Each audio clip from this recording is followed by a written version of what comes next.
Hey, good morning, everyone. This is Nevin Gusak, your host of the Politically Homeless podcast. With me is one of my favorite guests, especially on issues of American workers and economics. He's a real common sense guy. He cuts through the veil of the ideology that plagues our study and analysis of economics. With me is Mr. Charles Daniels of the Communication Workers of America and Putting Workers First. How you doing today, Charles? I'm doing better after that awesome introduction. Thank you, Nevin. I need to have you as my hype man. That's very kind of you. I will attempt to live up to the praise. Well, Charles, I work for you any day, including Sundays, that's for sure, because it's a worthy cause. It's a way of strengthening American industrial power, American working power, and also what you represent is also strengthening American national morale, which is really critical in these times, especially with the growing threats from abroad.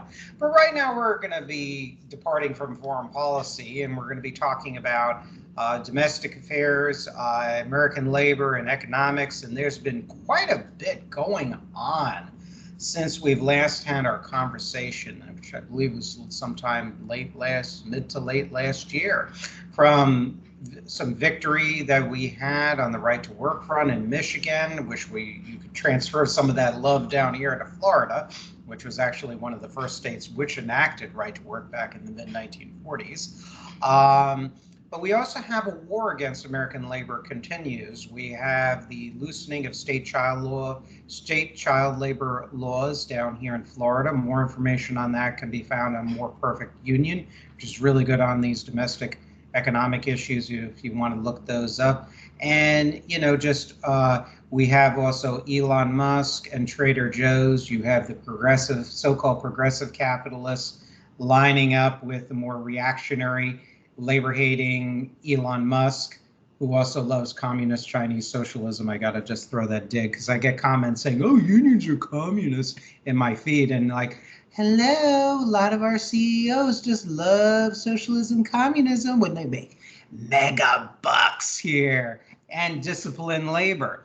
So we got that war against the NRLB, which has been rendered toothless over the past several decades. And now folks like the Trader Joe's and Tesla and others, they want to put the final nail in what is unfortunately as a dying corpse. Although I will say that under President Biden, there have been some positive movement in the field of the NRLB, as well as anti-monopoly and anti-mergers and acquisitions under Lena Khan. So I know I gave you a mouthful, but I want you to take it away because you're on the ground.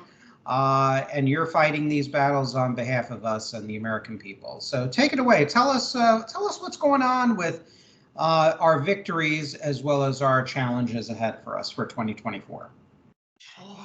Oh, brother, I could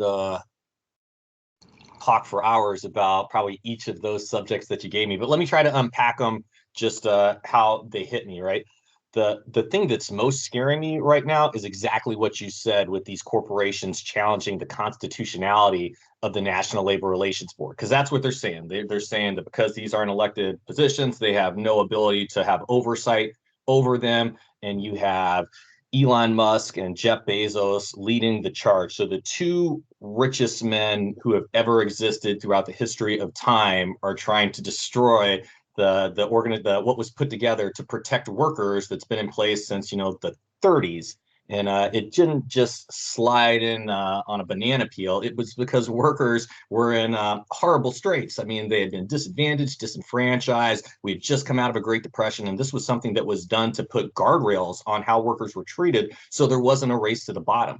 And when you have these just mega billionaires who have the wealth of a billion lifetimes. I mean, there's stats out there that if you started saving $10,000, 1,000 years ago every single day and never spent a dollar of it, you still wouldn't have $1 billion worth of wealth. So you don't naturally come by that kind of money. And to have them attacking the National Labor Relations Board, it's for one reason. It's because they don't want to be any constraints on how much wealth they can accumulate. It's not so that I do better or you do better or anyone who's a human that does better. It's because it's for those very small group, the 1% of the 1%, to instead of having $200 billion to have $1 trillion.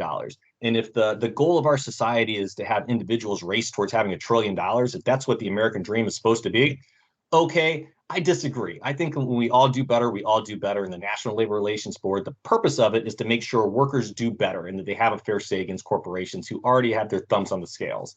So that's a lot that I just said. If you want to expand on that, hit me up. Yeah, no, I think you make excellent points entirely. This has been a half a century war against the New Deal corrections to American capitalism. And, look, I mean, on this program, contrary to some of the comments that you see on the Putting Workers First Facebook page, we're not against wealth, we're not against capitalism per se. That's not the issue. What we are against is the inherent unfairness and unsustainability of the direction that we're headed back, which I would argue is the new Gilded Age. And really, where, Charles is right on this, and again, about elements of the billionaire, multimillionaire class, the super wealthy 1%, whatever we want to call them, a lot of it has to do with sociopathic greed. There's actually Clive Arbody came up with the term corporate psychopaths. And you have that problem when you have any unaccountable power, whether in the private sector with a private group of individuals or an individual, or in government. You have this unchecked power either way. Human beings are going to be human beings, and sometimes they're going to misuse that power. With great power comes great responsibility, to quote the movie, the latest, the newer versions of the movie Spider-Man. And I think there's a lot of truth. But one article, and I keep on quoting it a lot of my programs, and then I'll let you kind of take it away and we'll continue to unpack the subject. There was an article written for the New York Times on January 18th, 2014 by Sam Polk titled "For the Love of Money." And he was a former hedge fund trader. And he recalled, and he gave his recollections on the type of environment and type of people that he rubbed elbows with. He said, quote, "Working elbow to elbow with billionaires, I was a giant fireball of greed. I think about how my colleagues could buy Micronesia if they wanted to, or become mayor of New York City. They didn't just have money, they had power beyond getting a table at Les Bernardines. Senators came to their offices, they were royalty." And another section of this article that's very good, and I think we have to understand these points before we continue any discussion on economics, labor, capitalism, or socialism. Polk said further, in the end, this is how he kind of turned against this culture. In the end, it was actually my absurdly wealthy bosses who helped me see the limitations of unlimited wealth. I was in a meeting with one of them and a few other traders, and they were talking about new hedge fund regulations. Most everyone on Wall Street thought they were a bad idea. But isn't it better for the system as a whole, I asked? The room went quiet and my boss shot me a withering look. I remember his saying, "I don't have the brain capacity to think about the system as a whole. All I'm concerned with is how this affects our company." Now, when I look at this, and I can read tons of other quotes, and we can talk about all these different business decisions, including the layoffs that are occurring in major retails, which have boosted the stock prices further. We can talk about the corporate price gouging, using inflation as an excuse. We can talk about all these things, but I think what I've read here really gets to the crux of the matter. It's probably one of the best articles on contemporary American financialized capitalism, because it proves your point that really their brains of many of these multi-billionaire plutocrats are really not invested in America. They're not invested even in the longevity of the system as the whole, but rather just this short-term thinking, churn it, burn it, and just let's call it for what it is, an extreme form of selfishness and power hunger. And you're right. I think people like Musk, who has been cited for horrendous working conditions, even in publications like Business Insider, at his selected Tesla factories. You have other companies that will don a progressive image like Starbucks or Trader Joe's, but in reality, depending on the store, have very questionable labor practices, shall we say. The list goes on and on and on. Really, what unites them, there is class warfare, there is class solidarity, but it's really on the millionaire and multi-billionaire side. And this is an example where you have progressive, so-called progressive companies uniting with very reactionary companies, and they're joining together in their class interests to fight against institutions which have really served as a whole, the very capitalist free enterprise system as a whole, very well. So, and now we see the plutocratic politicians like down here in Florida, Charles, and all over the country, looking, instead of coping with the labor shortages of giving higher pay, better benefits, now it seems like they're using, I would argue, they're using their think tank fronts that are often libertarian or quote allegedly quote unquote free market or quote unquote conservative, like one Naples, Florida-based think tank. I forget the name of it, Government Accountability Project or something or another. And I think that's what it's called. And now they're looking through these fronts and politicians, mostly Republican, unfortunately, to deregulate state child labor. What is going on with that? Have you been hearing much about that? And what is being done to fight this? Because this is terrible. Nevin, I've been rolling around a piece of content for Putting Workers First for the past month, but I haven't been able to make it come to gel in my mind. That just essentially sharing something that talks about children dying in warehouses and children dying in meat packing plants and children dying, in these unsafe working conditions, and then making it seem like this was an old timey issue, and then talking about that's what happened last year. We've completely gone backwards when it comes to child labor laws in some of these more conservative states. There's this argument that they'll say no one wants to work anymore. But their solution to that is never, hey, maybe we should try paying people more. It's always, let's weaken overtime laws, or let's remove child labor laws. Let's bring more people into the working conditions to address the problem, as opposed to maybe those corporations that are running those businesses that are taking all the money, funneling it to the top, giving it to the shareholders. Maybe if the workers were properly compensated for their time, then people would want to work. And maybe if you also identify an issue where there's millions of people that want to come to our country, that maybe, immigration isn't the worst possible thing, and that you can have people coming in that will then possibly want to work those lower paying positions. But mostly, I think it's just an issue of greed. That's what it always comes down to. And as far as like I'm a simple person, right? I support unions because the numbers support unions. I can look at it from a very, 10,000-foot range, and I can see that union workers make 18% more. They have better benefits, better retirement plans. You're 38% less likely to die on the job in a non-right to work state. So I like making better money. I like having better benefits, and I don't want to die at work. And because of that, I support unions. If it was the complete opposite, it would be very challenging for me to sit here and to make the argument for why they're good, which is what sort of blows my mind, that people that aren't of the billionaire class, that aren't of the 1%, are duped into supporting them. Steinbeck had a great line that he wrote, that most of these folks consider themselves temporarily embarrassed millionaires, as opposed to what they are, which is just poor workers. And I get that we have differences of opinion when it comes to certain things, and that's fine. Morally, there should be different, options that you believe are viable for different solutions. But when it comes to just workers being compensated fairly, a high tide lifts all ships. When we all do better, we all do better. By the numbers, being in a union empowers you not just to have a say on the job, but also just to be compensated more fairly. And that gives you an opportunity to succeed in this life, to build generational wealth, for your kids to do better than you did, to actually get a leg up. Yeah, I couldn't agree with you more, but I want to explore a little bit. Why do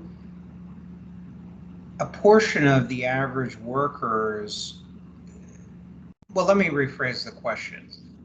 On your Facebook page, and I invite those who are interested in learning and not just merely trolling, to like the Putting Workers First Facebook page. But why do you think, I want to expand more upon this, why do you think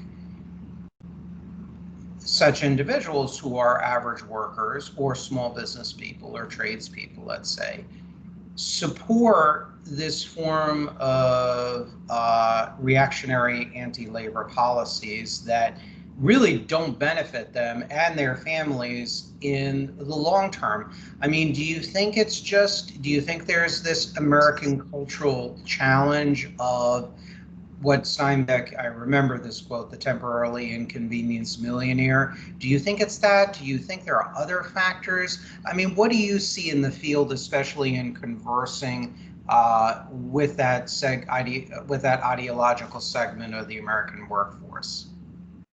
Nevin, I find this question to be unbelievably fascinating, because one of the, so just to draw tribal lines, right? When it comes to labor, usually liberals support labor and conservatives don't. That's just the world that we live in, right? And when I talk to my conservative friends, they'll tell me that they go on facts, not feelings. F your feelings. They have shirts made up with it all the time. But then when I start talking to them about why they don't like organized labor, it turns out it's just all about their feelings. It has nothing to do with statistics, facts and figures, things that I can put a number to. So I try to come at them with just the numbers, that 9 out of the 10 poorest states in the country are right to work states, that 14 of the 15 states with the highest poverty rates are right to work states. You're condemning yourself to poverty levels by supporting these politics. And if you want to support those politicians, that's fine, but don't agree with those politics. Make them actually confront that.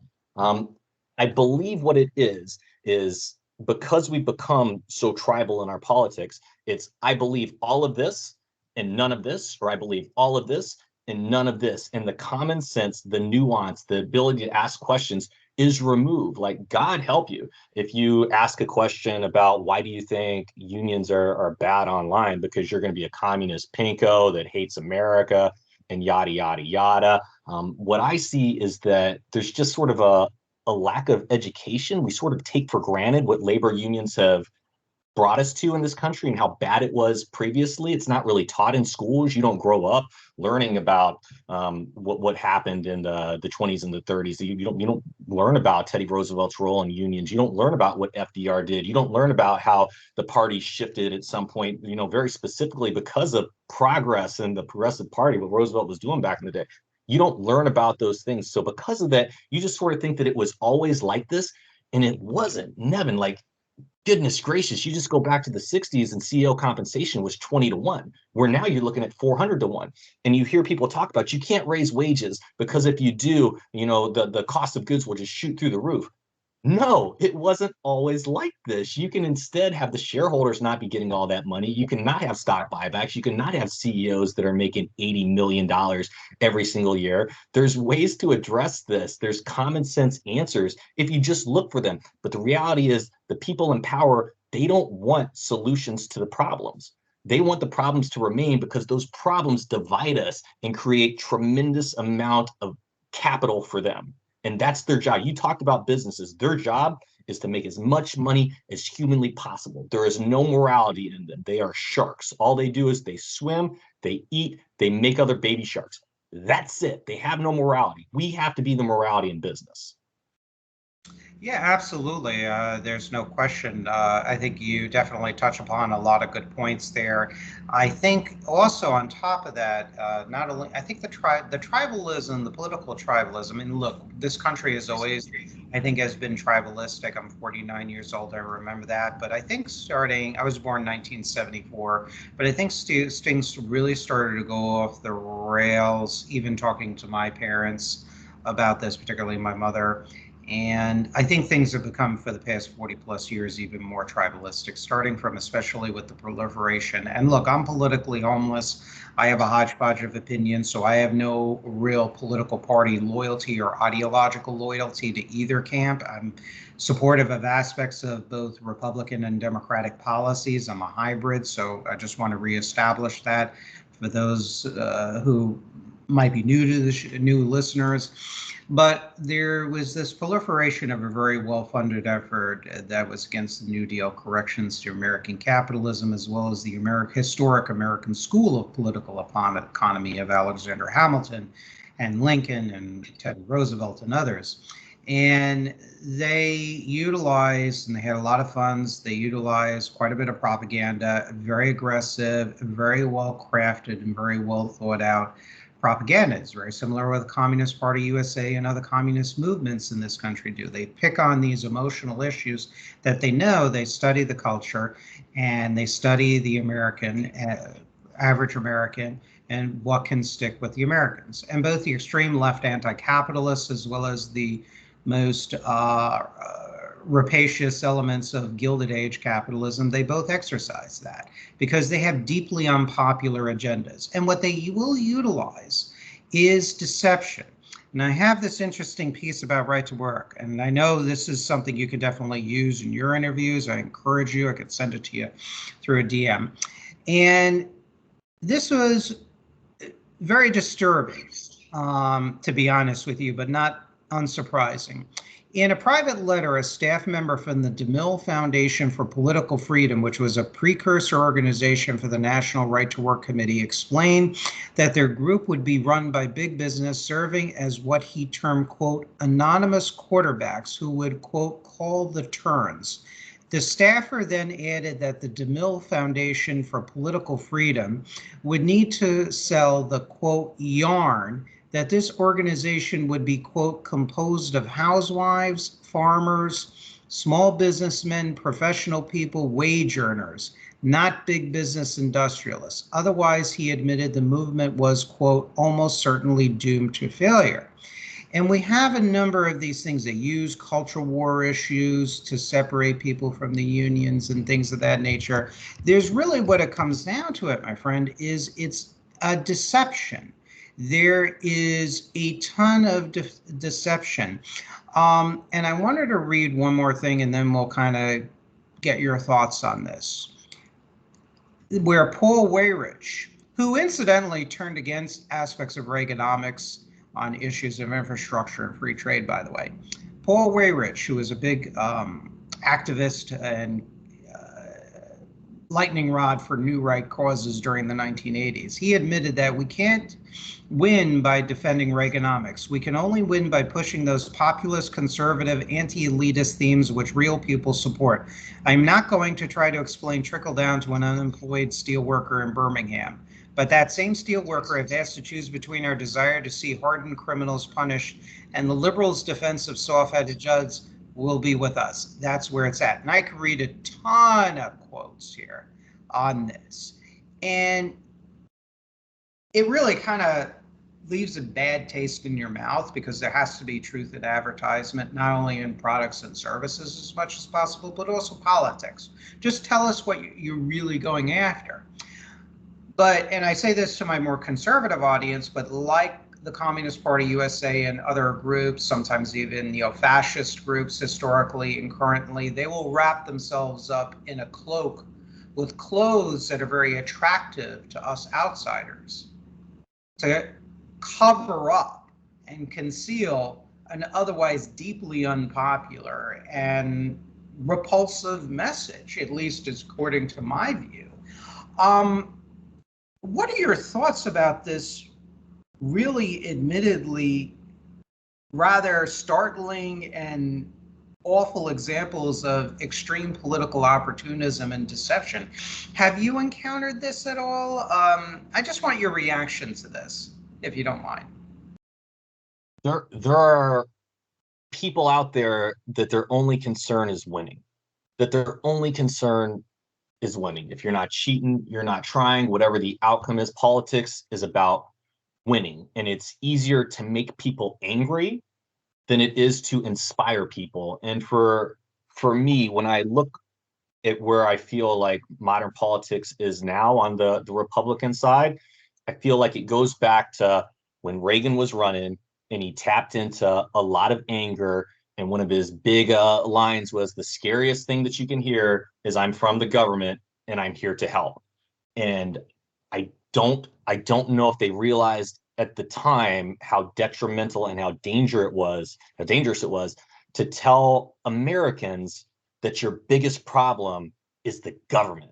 The government's going to get you, because we're a government instituted amongst people. We're deriving our just power from the consent of the governed. We're a democracy. So you're getting ahead by making Americans hate other Americans. And when I see what happened with Trump in 2016, I feel like he tapped into that again, but even at a more ugly, nasty, just racist, sexist level, where he took the anger that people had inside that they tried to repress because they knew it was wrong. They know those feelings were wrong, but he made it okay to say those things. And all of a sudden it was like, holy smokes, all these things that I've been shameful for, which we all have things that we know, I shouldn't be thinking that, I shouldn't be saying that, I shouldn't be doing those things. And he said, hey, it's okay to have those things because it's someone else's fault. They're doing this to you. And it turned out it took away from the message of, ask not what you can do for your country, but what your country can do for you, but what you can do for your country. And it turned into, everything is someone else's fault. And if we could just get rid of all these kinds of people, this would be a great place. And the division in that message is terrifying. And when I listen and I hear talk about like a revenge tour, and we need to get all the these people out of the country, and these people out of the country, and these people out of the country, you're talking about 80 million people that voted for the other guy. Those are Americans, for crying out loud. I mean, you can't love this country and hate 80 million people. Well, yeah, what it is, and what I see it is these individuals also that I cited being political mercenaries for plutocratic interests. I mean, I don't agree with Marxism as the war against private property, or as what Karl Marx referred to as the despotic inroads that he called for against private property. I vigorously and passionately disagree with that, and everyone knows that who listens to this program. However, this country, we are so divided by class in this country. And yes, I emphasize these class divisions. It is a reality. We are an extremely class-ridden society for the past 40 plus years. And I would argue that these are political mercenaries that want to use every trick in the book to distract average people, white collar, blue collar, poor, moderately wealthy, whatever, from the sociopathic greed of the private sector oligarchs. Now, there are some that are good, Nick Hanauer, for example, but I would say the vast majority of them are malicious individuals, to be honest with you. Whether they provide decent goods or services, products, investing in good ideas, I get all that. I know the arguments and I embrace them to a degree. But there's this other side where we have to look at the reality that at the same time, if they are providing massive amounts of expertise, quality goods and services, and taking the risk for investment and all the rest of it, it's all very legitimate and needs to be strongly taken into account. But also, this is power off the rails, and they have this means to get these political mercenaries, and they will use the tactics of deception and divide and conquer, ultimately, which proves to be a detriment to this country. Now, I supported Donald Trump in the year 2015, 2016. Now, you're probably maybe shocked that I did. I might have told that privately or maybe publicly on the show. Now, why did I do that? Because Donald Trump, since the 1980s, he really campaigned and presented himself as a radical centrist. He was against Reaganomics. He testified against the Reagan tax code of 1986. He has talked about how Reagan accumulated America under Reagan's accumulated the massive trade deficits. He talked about the need for infrastructure improvements. He had toyed off and on with the idea of supporting universal health care, not privatizing or raising the retirement age for Social Security, Medicare. He really didn't seem to go to war against unions, really, to speak of. The list goes on and on and on. In some of his books, contrary to his attempts at business deals with Russia and China, he at the same time would also recognize in his ghost-written books, at least two of them, that they represented continued threats to America. So for a guy like me, this was like a candidate, albeit heavily flawed, match made in heaven, where even in the year 2000, he's like, look, I don't care about people who are black, white, LGBTQ, gay, the whole 9 yards. I'm from New York. He did this interview in the year 2000. So I read this accumulation of quotes because he didn't have a voting record. And I thought he was far superior to Hillary Clinton, the same political dynasty, the Clinton dynasty, that brought tons of deregulation, so-called welfare reform that really didn't cause people to push people into high-paying jobs, and also these two free trade treaties, NAFTA and PNTR for communist China. So I looked at that and I said, look, I want to believe that there is this new kind of Republican that I've been waiting for. And that's where we got Donald Trump. And unfortunately, what happened with Donald Trump was the same forces, I don't want to say evil, but I guess I'll speak very fast and loose, my apologies, but the same malicious or malignant forces in American politics, from conservatism incorporated, like some of the people that I cited, they glommed onto his administration early on, and they controlled the transition process. They controlled many of the appointments, and they put a lot of bad people in there that really pushed us back. So what happened with Donald Trump is that he doubled down on the culture war issues, and he started to adopt conservatism incorporated in general. So in essence, in many areas, Donald Trump created a fake populism, and I would probably argue he was a fake populist all along, and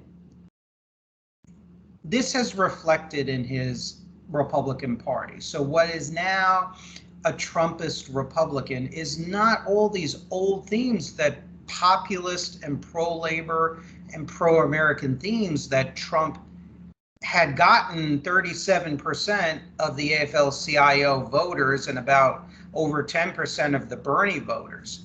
It was not this trickle-down economics or supply-side economics or neoliberalism that brought these voters to Trump. It was a sincere hope amongst people like us that Trump would represent a new form of republicanism, like the Republican Party of the Eisenhower administration, at least domestically, and the Republican Party of the 1950s. Bragging that you've seen the posters, I'm sure, Charles. I post them on my Twitter page. Posters which would say that, we're proud as Republicans. Republicans love labor, and we're bragging that under our watch we recruited, he's smiling here, I know, it is kind of funny, isn't it? That we're recruited millions of American workers to union labor, that wages are being raised, and that Social Security payments are being increased. This is like alien to the Trumpist Republican Party. The Trumpist Republicans now have doubled down on just, you're lazy, you're fat, you're ugly welfare recipients, and instead of going after the capitalists who use undocumented and documented immigrant labor and exploits them to the detriment of the American workforce, they don't go after the people with power controlling that process. They go after the people who don't have power and blaming them, for a portion of the country's economic ills.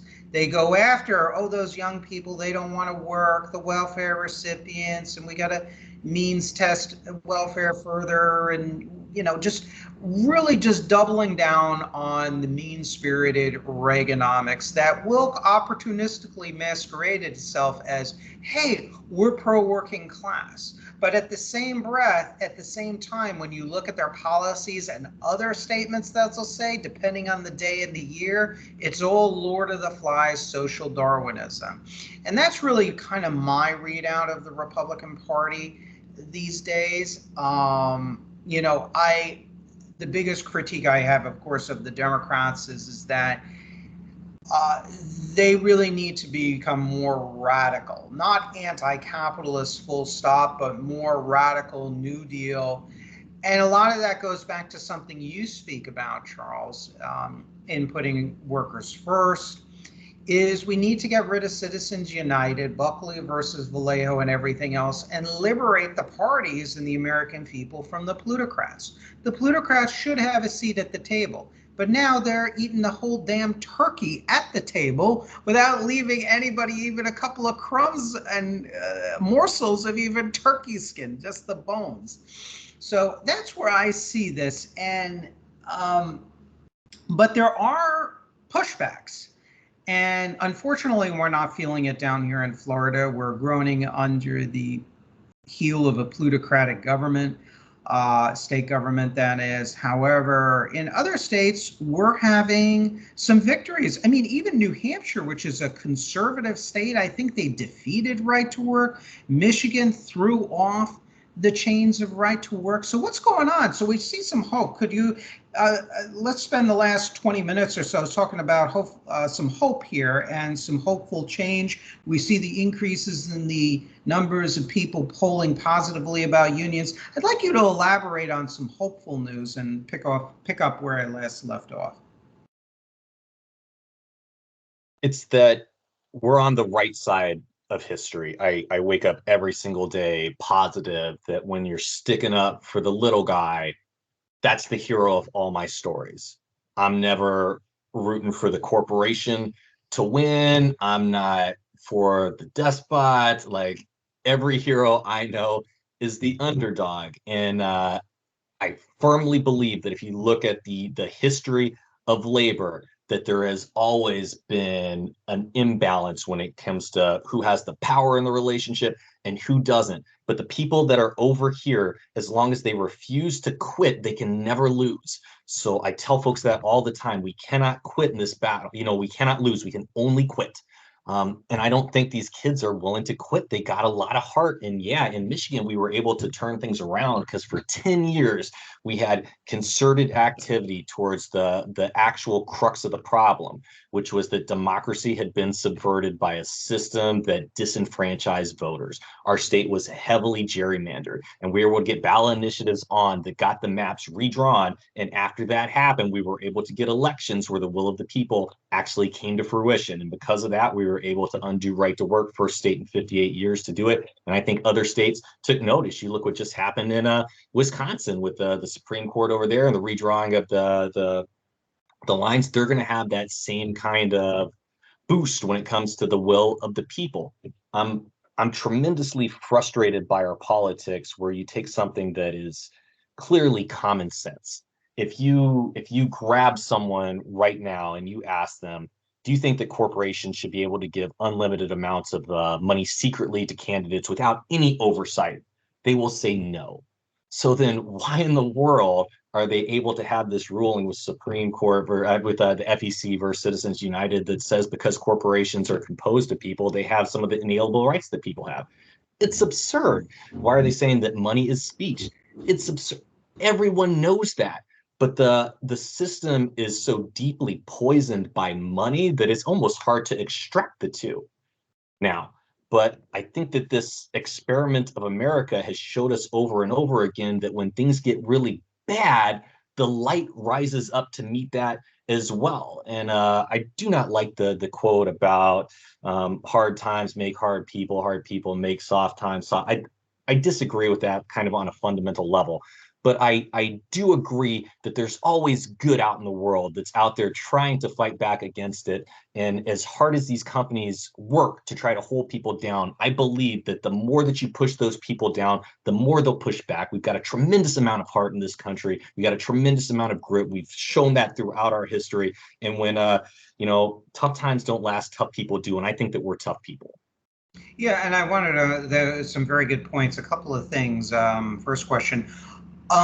You don't like the statement hard times makes what is it, tough people, and then soft times makes soft people, whatever. What do you fundamentally disagree with that? And the reason why I ask is because that is very popular with your sort of libertarian or anti-labor trolls that appear on Putting Workers First Facebook page, as well as many other posts that I see. What fundamentally do you have a problem with? Because I don't get the impression you're for like laziness or soft work or soft times. You really strike me as a hardworking, kind of no nonsense type of person to work for, frankly, but fair minded. What don't you like about it? What is the problem with it? And I have a couple of other follow up questions too, based on you. I don't know if I've ever met someone that doesn't think that they're a hard worker. I don't know if I've ever seen that. I've seen a lot of people that think that everyone else doesn't work as hard as they do. So I disagree with the idea that this generation is soft, because that's the same thing that the previous generation said about my generation, and the previous generation before them said about that generation, and the previous generation said before that generation. Yep. And it's just this stream of, I don't want to be that same voice saying the exact same thing. I think it's the same thing that you fall into where you say this entire group of people over here, they're all lazy. Well, why? That's absurd. In my experience, when I've dealt with all people, they all seem to be fairly good, fairly hardworking, and they just want what's best for their family. So I try really hard to find the good in people, because I think when you go looking for the ugly, there's already so much of it out there that it's a trap and you'll get stuck in it. So that's why I don't like it, because I think it's inherently negative. Now, you also mentioned in your statement young people too as well. And is what is giving you hope about the young people? And also, is there a new kind of labor leading? Labor leading? Because what is your position in the CWA in Michigan? You're not like rank and file. You're an official on a state level, if I recall Um, correct. So I work for the District 4 staff now, but I was a local president for a long time, and I've been a CWA member since 2000. So almost, 23 plus years at this point. Wow. Okay, you've been a union member longer than I have. I'm a union member too, as well, of the Government Supervisors Association of the OPIEU, which is a subdivision of the AFL-CIO. Full disclosure, again, I know I've said it on the program, but when you see the young people, what do you see when you talk to them every day? Do you see that they're more pro-union? What are their aspirations, the people that are younger than us? What what are your impressions? I think just like it's always the younger generation, I feel like has a better optics on the flaws in the system, because they're the ones that the system tends to exploit, right? Young folks go out to fight old folks' wars. That's just how it's been. And the same pushback that you got during the Vietnam War from the younger generation, you're getting now from these workers, that this is their battle right here, that they don't see a future when it comes to when I was coming up. Hey, you could go work for a company for 30 years and you could retire with a pension, and you could have a pretty good life. You could send your kids to college, and maybe you could have a lake house up north and have a boat and live a decent life. I don't think they see that anymore, and it's rightfully made them angry. And where they've turned to, and this is just my experience, is they've turned to unions and the history and the message of what that's been able to do for workers. And you see a lot of these workers that are in like the coffee industry or in the warehouse industry or in the food industry, what would normally be considered these at will jobs that the workers never had any power, coming together and saying, oh, wait a second, these are important industries, these service industries. They need us. And if they need us, we have leverage, but we only have leverage if we stick together. Exactly. And what do you see in the new do you see a new generation of organized labor leaders out there, or people our age still on top? And because I know there's more and more younger labor activists. We look at Starbucks, the Starbucks union, the Amazon union, and others. What do you see on the ground with and some impressions you have, an analysis of the new generation of labor union leaders out there? Do you see more of a fire in the belly, like let's really secure, improve working conditions, wages, and benefits? What are your thoughts about them? It's so complex, Nevin, right? Because when you get with this group of younger folks, and I've been really blessed to have an opportunity to talk to some of the younger labor leaders that are coming up, and it's difficult because I don't want to jump in and be the guy that's trying to talk through everything. Like guys like we've done enough talking. We need to listen to what they're saying and be really like a scalpel when it comes to trying to give them help, because they don't need a bunch of vague talk about stuff. They need direct ladders for, okay, you want to accomplish this? Here's the steps that go into it. Because guys like me and you that have been around the block that know about the bureaucracy that goes with this, we can see the traps they're going to get stuck in, right? So if we can make them avoid those traps and save them time, I feel like that's really what our role is in this, is guidance. And to do that requires humility. And unfortunately, that's one of the most difficult things as a human to hold in your hand, is the ability to be humble. But when you do that, people will flow into you. So that's what I would say, is that we need to be humble enough to understand that these folks are going to outlive us, that we're links in the chain, and that, maybe they get to be the stronger links at this point. Yeah, it could very well be a generational phenomenon. And the thing is when you're a boss, and look, I'm a supervisor where I work. I'm community library manager of one of the smaller libraries here in Broward County, Florida. And one of the approaches I guess you have to have is you have to go in with the attitude, yes, of a confidence. You have to be confident, but at the same time, you have to understand that you don't have all the answers, that even some of the people who work below you may have the answer that your brain is not wired to think of.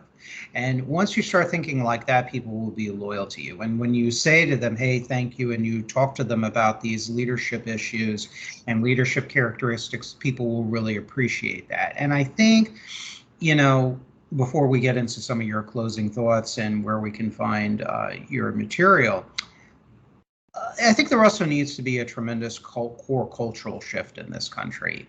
I don't know what's going to bring that about necessarily.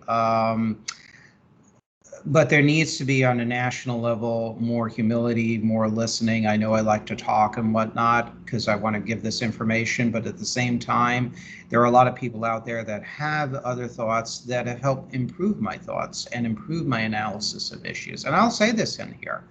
I've changed my opinions on certain things over the decades of my life. I have, because, these values have to come, well, these opinions have to kind of comport with my inner values and really also what's truthful and what's good for the American people and our country. But I think we're going to have to break free of things like the phenomenon of the temporarily inconvenienced millionaire. We have to break free of this notion of total bootstraps. I think we need to retain aspects of those views. Bootstraps is important. Hard work is important. Nobody disagrees with this on the program, none of my guests on any political persuasion. But we also have to be honest with ourselves as a population and say, there are a lot of institutions and people that brought us to the dance of success in our careers. And whether it's our families, our parents, friends, teachers, government institutions, unions, maybe in certain cases, securing a good lifestyle for people like us, or decent lifestyle. We have to really be honest. And one thing that does make my blood boil is there was one individual recently on the Facebook page for Putting Workers First, and he was one of the more libertarian, quote unquote, conservative trolls. And I looked at his page, and he was a government worker. He used to work for the federal government. And I look at that, and to me, I got to be honest, those are the worst of the worst. Why? Because they know damn well who brought them to the dance.